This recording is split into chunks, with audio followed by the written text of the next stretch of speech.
ब्राह्मण खानदान में जन्म लिया था, इसलिए एक लगाव था हिंदू धर्म से।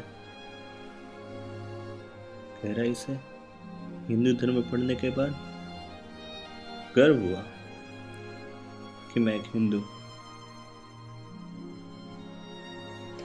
जात पात तकियानुसी चीजों के खिलाफ मैं सदा लड़ता आया हूँ, चाहे वो कोई भी धर्म क्यों ना हो।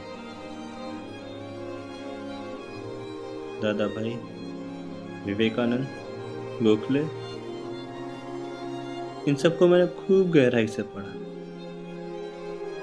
लेकिन यदि किसी को सबसे ज्यादा गहराई से पढ़ा तो वो गांधी थे। बचपन से एक ही चीज सीखी थी कि मैं एक हिंदू हूं। एक ही चीज सीखी थी, समाज के एक बहुमत के लिए लड़ना। 30 करोड़ 30 करोड़ हिंदुओं के लिए लड़ना। अहिंसा का नारा लेके कांग्रेस पे गांधी का पूर्ण प्रभुत्व हो चुका था। कोई भी समझदार आदमी अहिंसा के नारे में आ सकता था। गांधी ने कोई नई बात नहीं कही थी। मानवता हमेशा अहिंसा का साथ देती है, लेकिन मैं इस बात को नहीं मान सकता कि हिंसा एक पाप है। राम ने रावण को मारा था,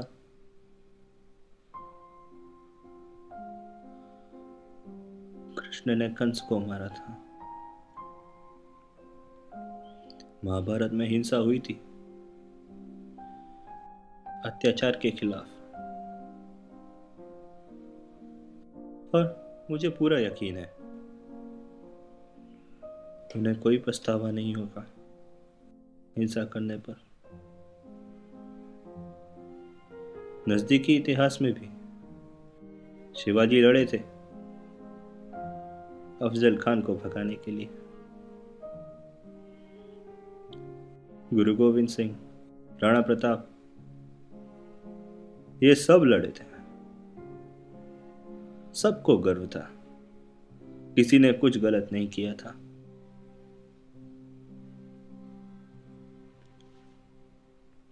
लेकिन नहीं,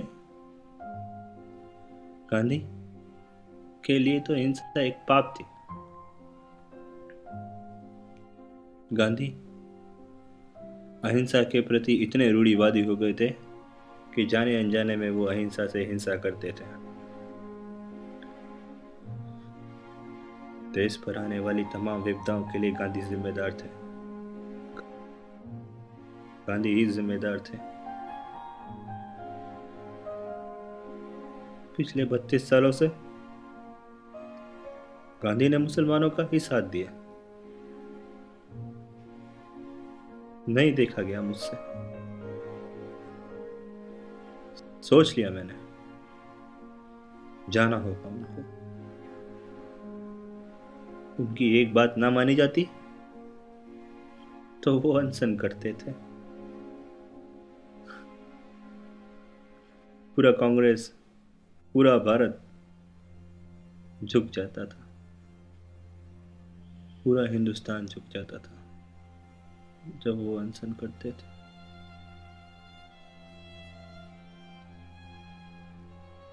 गांधी मानते थे सत्याग्रह की हार नहीं होती।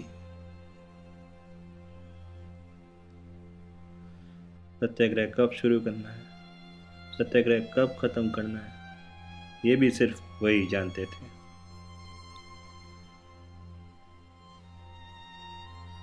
सत्याग्रह की परिभाषा भी सिर्फ गांधी को ही पता थी।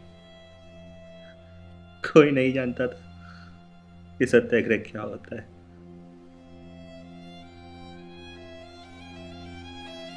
कोई गांधी के खिलाफ नहीं जाता था, कोई नहीं। गांधी खुद ही न्यायाधीश थे और खुद ही न्यायालय थे। देश पर आने वाली तमाम विपदाओं के लिए गांधी अकेले जिम्मेदार थे। सिर्फ गांधी जिम्मेदार थे। अनशन उनका बहुत बड़ा हथियार था, बहुत बड़ा।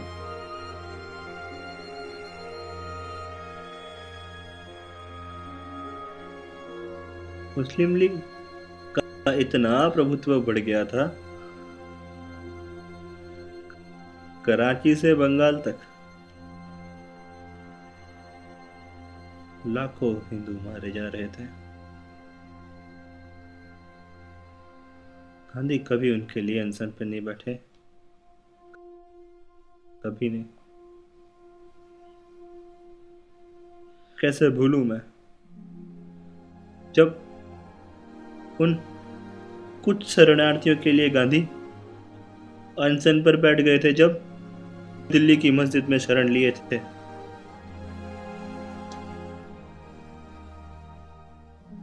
सिर्फ इसलिए कि वो हिंदू थे और मस्जिद में शरण लिए थे।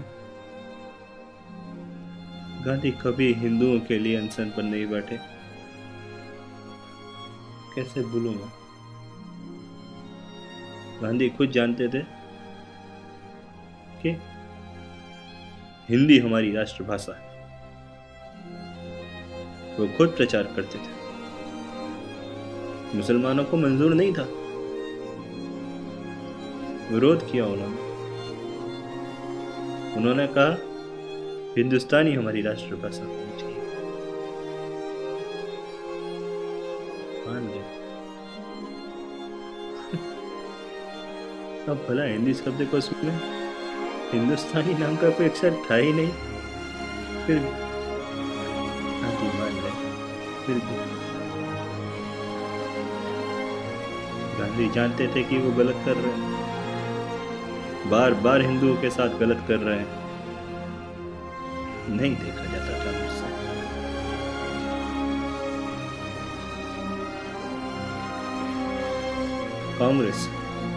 कांग्रेस अपने आप को राष्ट्रवादी पार्टी कहती। एक बार मुस्लिम लीग सरकार गिरा चुकी थी और कांग्रेस समझ चुकी थी कि पाकिस्तान बनेगा। जिन्ना के सामने कांग्रेस ने घुटने टेक दिए थे। 30 जून 1948।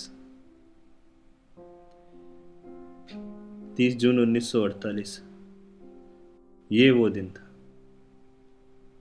जब हमें आजादी मिलनी थी।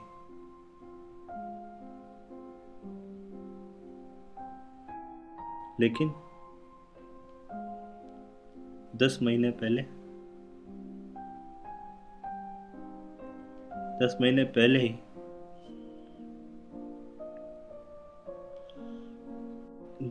पहले ही 15 अगस्त 1947 के दिन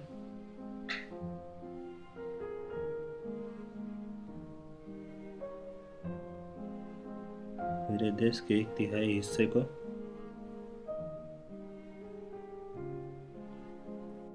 विदेश बना दिया गया।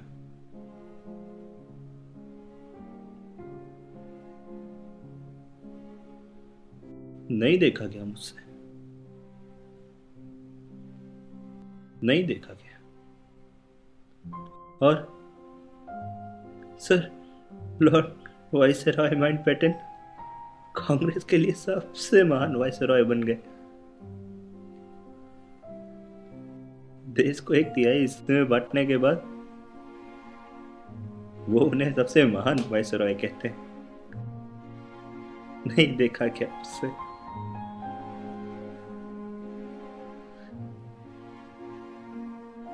पिछले 30 सालों में यह हासिल किया गांधी ने,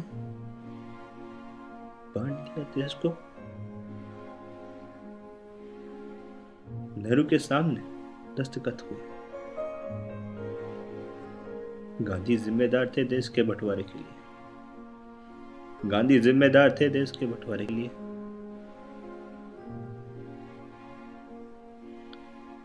मैं जानता हूं मैंने क्या किया।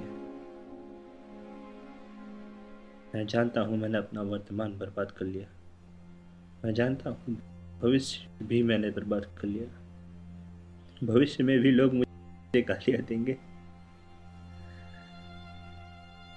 मुझ पे कोई रहम नहीं करो। मुझे कोई गिला नहीं, कोई अफसोस नहीं, क्योंकि मेरे को इतना पता है गांधी मेरे देश के राष्ट्रपिता है ही नहीं। उन्होंने पाकिस्तान को जन्म दिया। वो पाकिस्तान के राष्ट्रपिता है। और कोई शख्सियत, कोई भी शख्सियत, चाहे वो गांधी ही क्यों ना हो, मुल्क से बड़ी नहीं हो सकती। नहीं हो सकती।